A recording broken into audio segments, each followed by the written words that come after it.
Ahí estamos grabando. Ahí estamos grabando. Listo. Después yo lo voy a colgar en el canal de YouTube que tengo y les paso por el WhatsApp, les paso el enlace. Así ustedes se suscriben directamente. Así no tengo que estar subiendo al blog, sino directamente lo subo a YouTube. Y ustedes pueden consultar, les van a llegar las notificaciones y pueden consultar si quieren ver alguna parte de la reunión, si no pudieron venir o lo que fuera, ahí la tienen para revisarla. Bueno, estábamos hablando de esto de las consignas, de la libertad que van a tener o que tienen en el taller, ¿no? Y me gustaron las presentaciones. Después, yo les voy a dejar, todas las semanas les voy a dejar una serie de consignas, tareas, para que vayan haciendo, ¿no? Una de ellas que vamos a iniciar es la de la lectura de los trabajos de los compañeros, ¿sí? Más allá de lo que leamos hoy, que me interesaba leer algunas entrevistas, les voy a encargar dos cosas, ¿sí? Así que ya váyanselas anotando. Una, leer todas las presentaciones de todos los compañeros de taller, ¿sí? Compañeras y compañeros de taller, ¿sí? Esto es, ir al blog, ¿sí? Por eso es importante que me pasen en el enlace, en el drive, en la dirección del blog. Si no lo armaron, ármenlo. Si no subieron las entrevistas y las presentaciones, súbanlas, ¿sí? Al blog propio.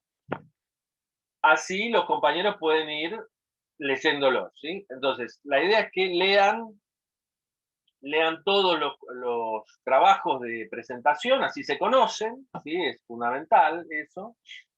Eh, Tanto la lectura como ver el video minuto, ¿sí?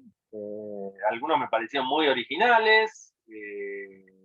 También me interesa que después me comenten cómo se sintieron con eso, si ya habían hecho algo así, si lo habían trabajado en la facultad, si lo habían hecho por las redes, si ustedes se manejan mucho por las redes o no, filmando, no sé, cosas, TikTok, Facebook, no sé.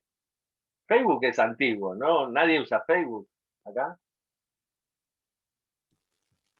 No, profe, yo no. Me han dicho que es solo para viejos, Facebook. Es para gente como yo.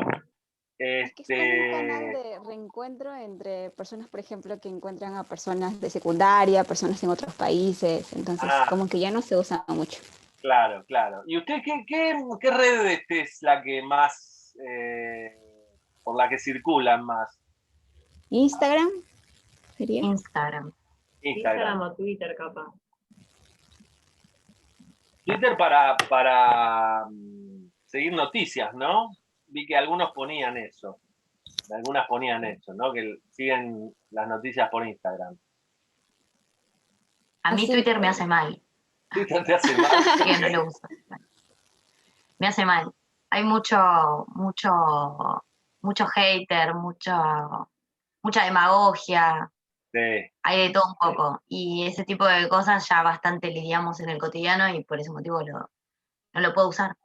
Uno tiene que protegerse también en las redes, ¿no? Hay que saber hasta dónde entrar, cuánto tiempo, en qué condiciones y bueno, es interesante esto también, ¿no? Como comunicólogos y comunicadoras y comunicadores que somos, ¿no? Ustedes están entrando en esta carrera, pero bueno, ya son comunicadores en algún sentido, que van a ir con un título, pero bueno, es un tema interesante de reflexión, ¿no? ¿Qué pasa en las redes con estas cuestiones, ¿no? La violencia simbólica, ¿no? El acoso, la locura general de los humanos que se pone, ¿no? Como muy de manifiesto y se intensifica en las redes, ¿no? Bueno, todo un tema, ¿no? Que lo van a trabajar en otras materias probablemente a lo largo de la carrera, o lo están trabajando. Pero bueno, me interesa también ir conociéndolos en este sentido, ¿no? Por dónde circulan, si hacen TikTok, si hacen alguna, si graban cosas, porque bueno, cada uno y cada una buscó su lugar donde filmar, ¿no? Se nota que lo practicaron, ¿sí? En algunos casos salió muy natural, en otros casos salió como más formal, ¿no? Pero bueno, es una herramienta que tenemos y que se complementa, ¿no? con la de la escritura, ¿no? Bueno, ¿qué más? ¿Alguna otra? ¿Alguien de los que esté ocultos ahí? ¿Algún varón? Franco, Axel, Esteban, Nahuel, Felipe. Son muy tímidos. A ver, cuento una experiencia que me pasó en la entrevista. Dale. Bueno, me pasó que entrevisté a una alumna de la Facultad de Derecho y más entré por ese lado porque va a ser una futura defensora de los derechos y le quería entrar por ese lado y resultó ser que la chica tenía familiares de los dos bandos, digamos, que pasó durante la dictadura, tanto subversivos como familiares policías.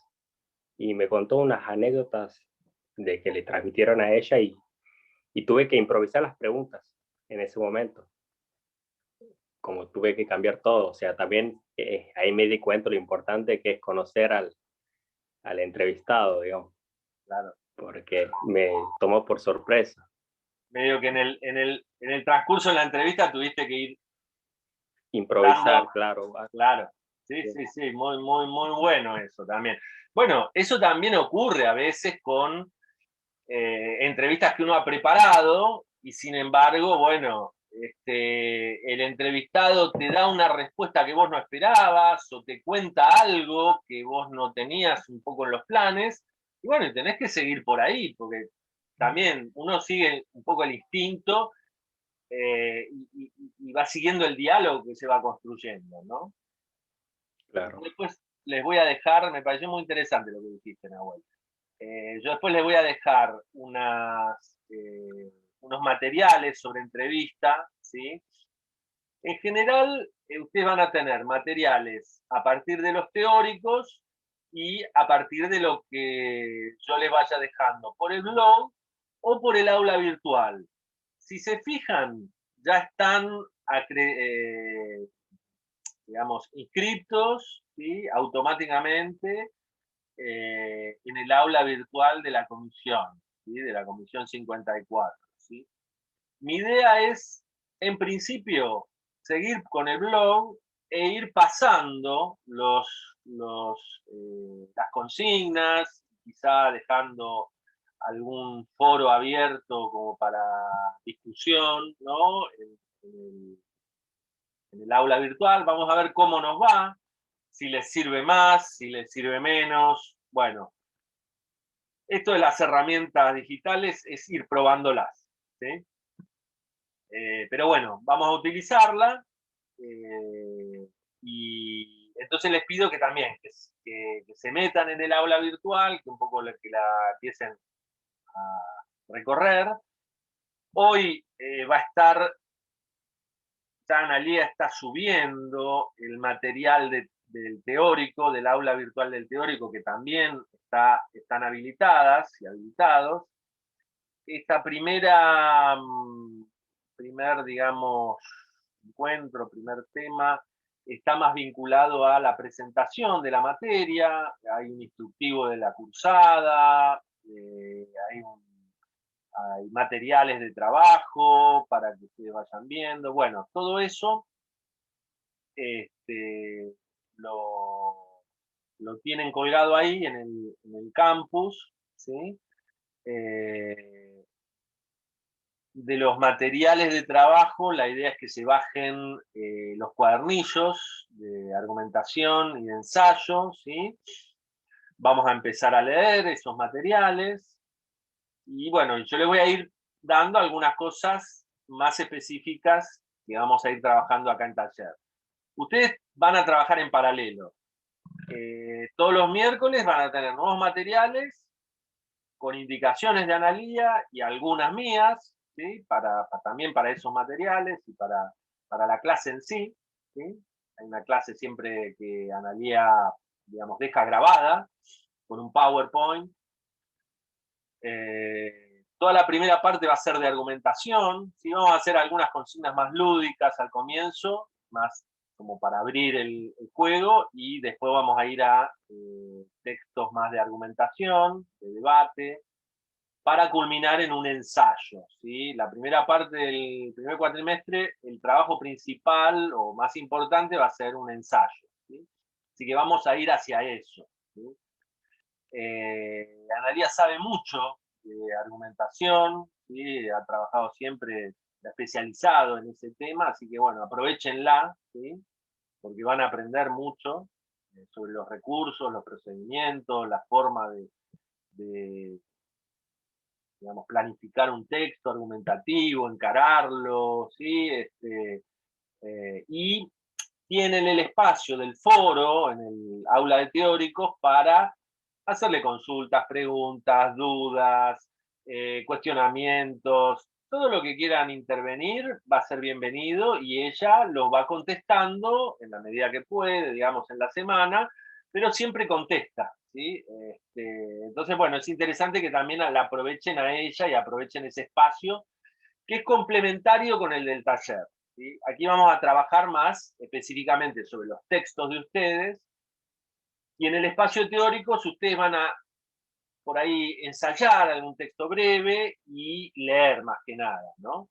Y sobre todo van a ir preparándose en el análisis de textos argumentativos, que a final del cuatrimestre, también si se fijan en el programa, hay un parcial, ¿sí? Que es un parcial de análisis de un texto argumentativo, probablemente de un ensayo, para el cual ustedes van a, digamos, tener todo el espacio teórico para probar, hacer consultas y demás, ¿no?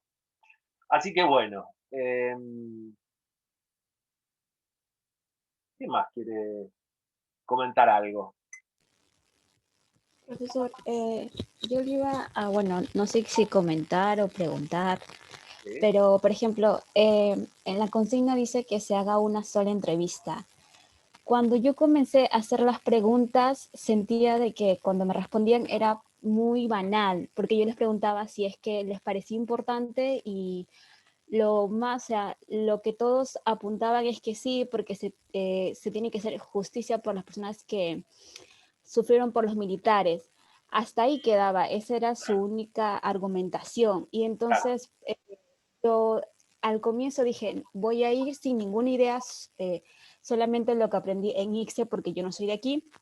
Entonces, o sea, esa era mi primera idea, pero después de eso vi que tenía que ir con más historia, hasta que decidí irme, bueno, no sé si esto está bien o no, pero me fui a Santa Fe y bueno, y vi que había personas ancianas en varios cafés y entonces dije, como no conozco a nadie, tengo que buscar información.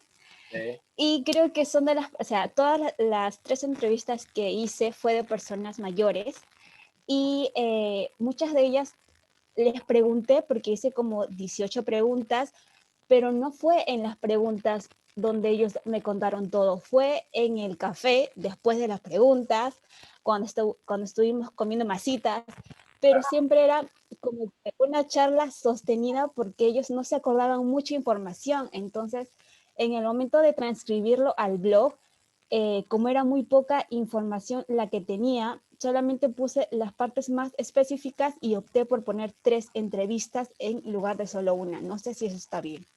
Perfecto, perfecto. Seguiste el recorrido de tu proceso de indagación, ¿no? Sobre la entrevista, ¿no?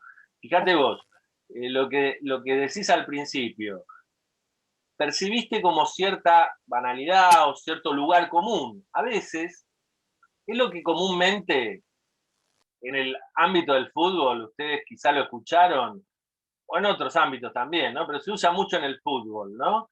Cuando el entrevistado se pone el cassette, ¿no? Dicen, no, está con el cassette, ¿sí? Y entonces te dice 2, 3 cosas, 2, 3 respuestas que ya las tiene formateadas en la cabeza, sabe que es lo que le vas a preguntar y tiene 2, 3 cosas que seguro van a esa respuesta. Pero no son particularmente interesantes, no son demasiado elaboradas, no son pensadas, no son ni siquiera lo que está pensando realmente, ¿no? Sobre el tema, ¿sí? Entonces es interesante ir un poquito más. A veces con el mismo entrevistado no se puede, porque tiene que hacer metido y no tenés cómo salir de ahí. A veces necesitas hacer una reentrevista, quizás salir, buscar información sobre esa persona o sobre el tema y volver y hacerle más preguntas. Y a veces, como vos hiciste, entrevistaste a otras personas. Bueno, fantástico. El trabajo, ustedes tienen la libertad para armarlo. La consigna es un punto de partida, ¿sí? Lo principal es que consiguieran esa entrevista, que hicieran la experiencia de las entrevistas, que consiguieran material. Es una persona, son 3, son 5. No importa, ¿sí? No se preocupen por el detalle de la consigna, ¿sí? De cumplir con la consigna. Lo principal es que ustedes escriban un texto, ¿no? Y que tengan una experiencia de trabajo que los vaya, diga, que sea significativa para ustedes, ¿no?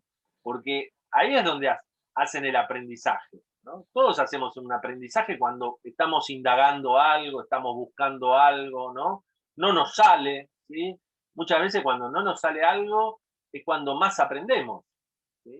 Esa es otra cosa bueno, yo insisto mucho al comienzo del taller, sacarnos la idea del error, ¿no? Esto está mal, estoy equivocado, no cumplí con la consigna. No, hay que sacarse esa idea y pensar, bueno, ¿qué es lo que logré?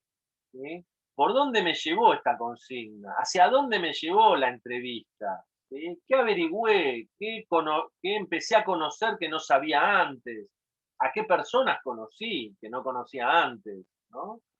¿Qué problemas me surgieron durante la entrevista? ¿No? Todo eso es un material muy rico para reflexionar, para ir pensando, para ir incorporando como herramientas, ¿no? Porque ese es otro de los elementos sobre los que vamos a insistir mucho en taller, ¿no? De la metodología, ¿no? La famosa metacognición. Y ustedes por ahí en semiología vieron en comunicación 1 también, quizás, el esquema de la comunicación de Jacobson. ¿Lo vieron? ¿Lo recuerdan? Jacobson. El esquema básico, ¿no? Emisor, mensaje, receptor, contexto, código, ¿sí? Ahí Axel afirma, ¿sí?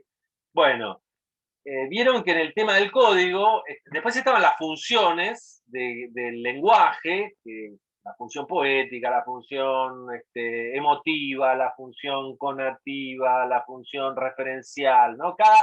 Cada uno de esos elementos, ¿sí?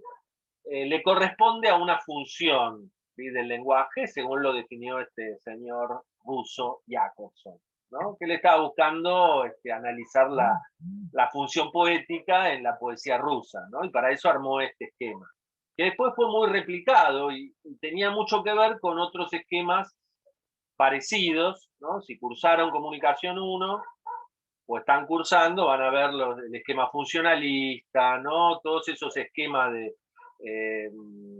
matemático de la información, ¿no? Todos esos esquemas más vinculados a la información se parecen a este de Jacobson, que viene de la lingüística, ¿no? Bueno, ¿a dónde veníamos con todo eso? Que la función que corresponde al código es la metalingüística, ¿no? Cuando hablamos sobre el código, cuando hacemos una observación que tiene que ver con el uso de la lengua, ¿no? En taller, en la educación, lo usamos siempre, ¿no? Porque estamos reflexionando sobre el conocimiento, reflexionando sobre la escritura, ¿no? Pensando, ¿no? Decir, cuando comúnmente decís, bueno, no te entendí, estás hablando, porque no te entendí, me repetís, ¿no? Hay algo del código ahí que no funcionó. o las ambigüedades, o la ironía, el manejo de la ironía, todo eso tiene que ver con el uso del código, ¿no? Entonces, cuando hay algún problemita ahí, uno está alejándose del código, el lenguaje oral, el lenguaje escrito, visual, lo que fuera, la combinación de esos códigos, y lo que hace es pensar, bueno, ¿qué problema estoy teniendo? Que no me puedo comunicar, que no entendí, que no me entendieron, ¿no? Y ese es un aspecto fundamental, ¿no? Que nosotros acá en Taller vamos a trabajar todo el tiempo, ¿no? Porque estamos trabajando con el lenguaje escrito, ¿sí? Pero a la vez con el lenguaje oral, porque estamos acá comunicados oralmente, ¿sí? A la vez con una combinación, porque ustedes están chateando, ¿no? Y también utilizan el lenguaje escrito. De algún modo nos comunicamos visualmente, fíjense, ¿no? Todo lo que ustedes, todo lo que significa la comunicación vía videollamada, ¿no? Todo lo que implicó el año pasado para ustedes estudiar por este medio, ¿no? Que de algún modo uno tiene una imagen cuando lo ve al otro, ¿sí? Pero no tiene toda la imagen. Por ejemplo, yo soy un tipo que utilizo mucho las manos cuando hablo. ¿Sí? Hago muchos gestos, ¿no? Soy muy ampuloso, ¿no? Utilizo mucho las manos, ¿sí? Me muevo bastante en la clase, ¿no? Acá estamos todos fijos, ¿no? A veces se ve las manos, a veces no. Ustedes ven una cosita ahí que aparece y desaparece, ¿no? Pero toda esa expresividad, ¿no? Que tiene cada uno, que es una expresividad particular, ¿no? Que tiene que ver con la gestualidad, ¿no? Todo lo que es la kinésica y la proxémica, que lo van a ver en comunicación, ¿no? Las partes de la comunicación en la oralidad y en la presencialidad, en el cara a cara, que acompañan a la palabra. Porque la palabra es una parte de la comunicación, pero no es ni siquiera la parte principal, ¿no? Forma un todo con todos los otros elementos, ¿no? Entonces, muchas de esas cosas las estamos perdiendo por los medios. ¿Cómo hacemos para recuperarlas? ¿Cómo hacemos para acompañar, ¿no? con algún tipo de gestualidad nuestras palabras, ¿sí? Bueno, ¿qué idea se nos hace del espacio? ¿Sí? Que es muy distinta. Una cosa es estar todos en un aula, en un mismo espacio, compartiendo tiempo y espacio, ¿sí? Hay toda una serie de reglas, de protocolos, de ideas compartidas, de experiencias compartidas, que tienen que ver con la presencia del cuerpo, que ahora no están. Ahora estamos estamos en la pantalla, estamos cada uno en su casa y estamos en la pantalla, ¿no? Entonces es muy distinta la comunicación, o tiene unos elementos distintos. Bueno, me fui un poquito de tema, pero la cuestión de lo metalingüístico y lo que se llama la metacognición, ¿sí? Es fundamental en nuestro aprendizaje, ¿sí? Porque lo principal no es que ustedes salgan de taller 1 en diciembre escribiendo como Borges, ¿no? Como el mejor escritor del universo, ¿no? Ustedes tienen que hacer una experiencia de escritura personal, intensa, porque van a escribir todas las semanas, van a escribir todo el tiempo, van a revisar, van a ser leídos, van a leer a sus compañeras y compañeros. Y tienen que hacer un aprendizaje, tienen que incorporar herramientas que quizás vean en el texto, muy probablemente van a ver mejorías, lo van a sentir, lo van a percibir, pero probablemente lleguen con el tiempo, el año que viene, en 2 años. A veces ciertas cosas, ciertos aprendizajes llevan tiempo, ¿no? Llevan más práctica, ¿sí? Llevan salir a hacer una entrevista porque te interesó el periodismo y entonces empezaste a colaborar en un medio digital y empezaste a hacer entrevistas y la experiencia de la entrevista del 24 de marzo te sirvió para bueno, preparar mejor la entrevista que vas a hacer, o tener en cuenta algún detalle, ¿no? Y recién te cae la ficha cuando estás laburando, ¿sí? Profesionalmente, ¿sí? O empezando, digamos, a laburar. Entonces el aprendizaje tiene eso, ¿no? Que no es lineal, no es hoy aprendemos esto y mañana ya lo sabemos y ya lo incorporamos. No, a veces lleva un proceso interno que cada uno lo va manejando según su historia, según sus posibilidades, según las ganas que le ponga, ¿no? Bueno, todo eso tiene que ver. Bueno, estoy hablando muchísimo. eh, Vamos a ir a los textos. Vamos a ver si podemos compartir. Compartir.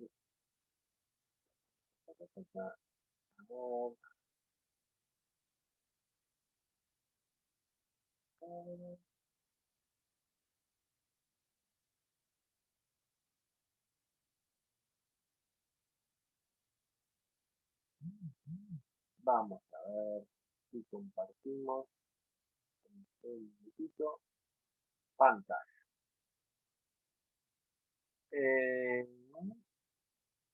Acá está. Compartir pantalla. Muy bien. Bueno, ahí me van a decir si aparece la pantalla lentamente, porque mi computadora está medio lenta. Acá aparecemos a un costado, vamos a poner la imagen acá al otro.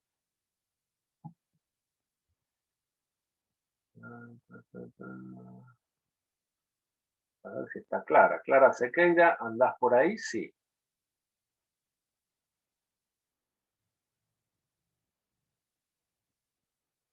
¿Podés hablar, Clara? Hola, profe, sí. ¿Cómo andás? ¿Todo bien? ¿Todo bien? Sí, sí, todo bien.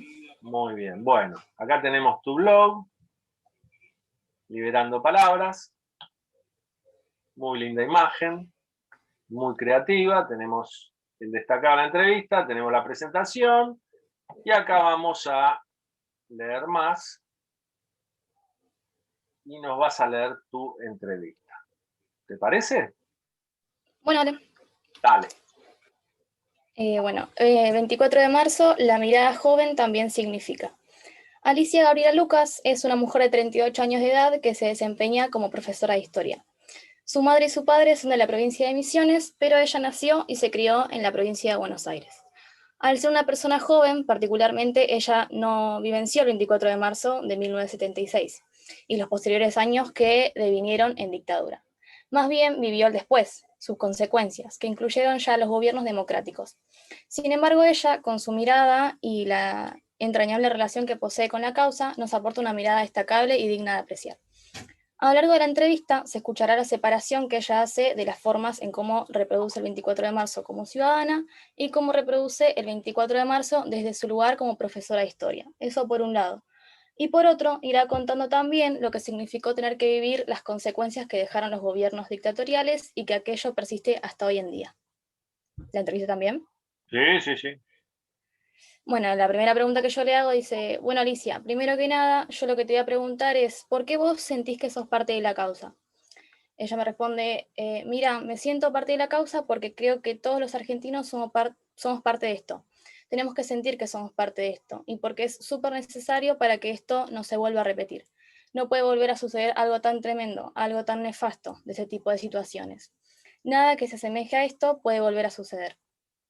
La segunda pregunta, vos me comentaste que eras profesora de historia, entonces yo te voy a preguntar primero, ¿cómo vos como ciudadana encontrás la forma de ser parte de la causa? Y después, cómo vos lo haces, no escribí re mal ahí, ¿cómo lo haces desde tu lado como profesora de historia? Eso es lo que quise preguntar.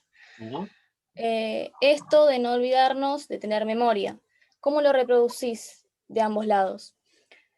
Yo creo que las generaciones actuales son lo que se conocen como nativos digitales. Se encuentra la permanente interacción con los medios masivos de comunicación, las redes sociales sobre todo. Yo veo cómo estos jóvenes se informan la mayor parte del día. Por ahí yo como adulta accedo, quise poner ahí, a un noticiero y algún que otro medio digital. pero todos los chicos pequeños o jóvenes adolescentes o jóvenes en tanto adultos están permanentemente conectados a un celular. Particularmente esa información la encontrás en ese tipo de medios, celulares, computadoras, en donde están las distintas redes sociales que son muy importantes para transmitir esta información. Y no solamente para compartir esta comunicación cotidiana, sino también estos tipos de hechos aberrantes. Eso por un lado. Por otro lado, como profesora de historia, yo ubico que cuando vos enseñás este tipo de hechos, tenés que empezar por el eje central. ¿Qué es lo que movilizó esta situación? ¿Cuáles fueron los actores sociales involucrados en esta situación? Y finalmente, ¿qué consecuencias dejó? Porque no estamos hablando de consecuencias de unos años posteriores, sino que hablamos de décadas de recuperación económica, de recuperación social. Entonces te lleva un tramo bastante largo. Estamos hablando aproximadamente de 3 semanas de estar constantemente hablando sobre el tema para que la gente tome conciencia de que, bueno, como dije en la pregunta anterior, que esto no puede volver a pasar y que las dictaduras militares, si bien no existen de la forma violenta en la que se dio en su momento, sí existen en lo que muchos periodistas llaman los golpes blandos, que es esto de generar causas judiciales a políticos que por ahí tienen mayor convocatoria, que desde la intelectualidad cierran y tienen mucho más lógica. Entonces, hablar de eso también, traerlos a lo que pasó en ese entonces, o sea, digamos la violencia, pero también a lo que pasa en los golpes actuales, como fue el caso de Brasil.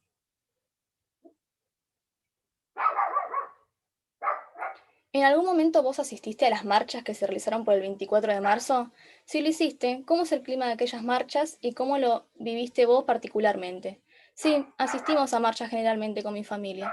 Se vive un clima de mucha conmoción. Es un clima donde la gente se emociona, donde la gente comparte. Hay un clima de compañerismo, hay un clima de empatía con los otros. Se siente sin no querer nunca más una situación como esa. Nunca más personas que tengan que pasar por secuestros, las torturas, las violaciones, las desapariciones. Y obviamente lo más aberrante que también fue la apropiación de bebés. Creo que hicieron todo lo que cualquier persona en su normalidad diría que no está bien. Esto es siniestro, esto es nefasto. Creo que todo ese clima y esa conmoción se ponen esas marchas, las cuales son súper necesarias porque hay gente que todavía sigue tomando el lado de esta derecha que fueron los que llevaron adelante todas las dictaduras, o por lo menos las últimas 3 dictaduras. Así que bueno, ese es el clima de compañerismo que se vive sobre todo. Bueno, vos al ser una mujer tan joven, valga la redundancia, ¿vos vivenciaste las consecuencias de la dictadura, las constantes desestabilizaciones económicas, políticas y sociales? Yo quería que vos me cuentes brevemente cómo fue para vos y cómo fue para tu familia haber vivido estas consecuencias que dejaron estos gobiernos dictatoriales. Fue terrible y sigue siendo terrible hasta el día de hoy, porque las deudas que tomaron en ese entonces, la desindustrialización, la violencia sobre los derechos sociales, sobre los derechos políticos, sobre los derechos laborales que se ejercían en la dictadura, marcaron a muchas generaciones como la mía y marcan a la generación de hoy en día también. Convengamos que esta situación es un modelo que se aplicó en toda América Latina. Es un modelo económico basado en el enriquecimiento de unos pocos, y eso se sintió mucho. Me acuerdo mucho de que mi papá siempre trabajó, pero mi mamá también tuvo que salir a trabajar. No alcanzaba.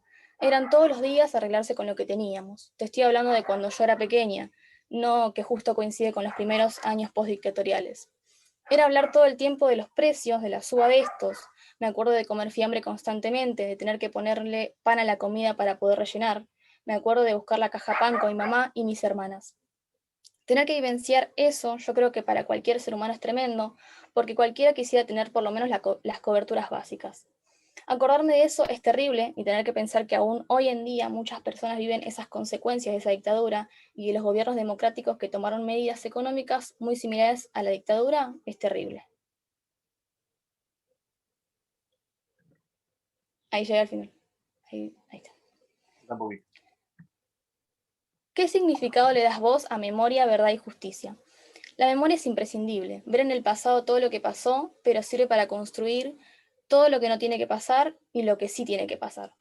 Fundamental para la igualdad, para tener una sociedad justa, una sociedad sin que los poderosos siempre quieran acaparar todo y que las personas puedan reconocer cuáles son sus derechos desde que nacen hasta que dejan de existir. Imprescindible, la memoria es fundamental y para eso hay que recorrer permanentemente la historia, para construir a partir de un pasado un futuro muchísimo mejor. La justicia es fundamental. Yo creo que los 3 conceptos son básicos, pero con justicia vos podés demostrar que se pueden cambiar la historia nefasta, que los derechos tienen que estar presentes, que la gente tiene que reconocer a esos derechos. a la gente que cometió esos crímenes aberrantes tiene que pagar. Yo creo igual que Argentina es un ejemplo de materia de derechos humanos. Y qué importante, ¿no? Que cuando hablamos de justicia no nos referimos solamente a la justicia de lo que tiene que ver solo con lo que sucedió en ese momento o lo que sucede actualmente, sino también con la justicia que tiene que ver con lo jurídico, con las leyes.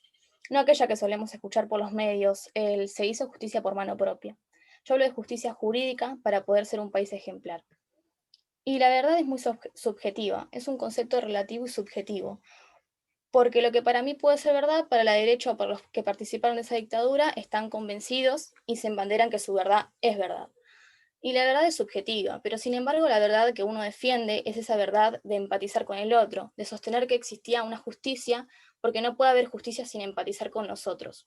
Y es una verdad que también tenemos que enfocar mucho en el pasado, en, bueno, a ver, si volvemos al pasado, recordamos permanentemente y construimos un futuro mejor. Seguramente la verdad que nos beneficia a todos va a estar muy presente, así que fundamental también. Bueno, y por último, yo creo que vas a hablar por muchas argentinas y argentinos. ¿A qué le decimos y a qué vos le decís también particularmente nunca más?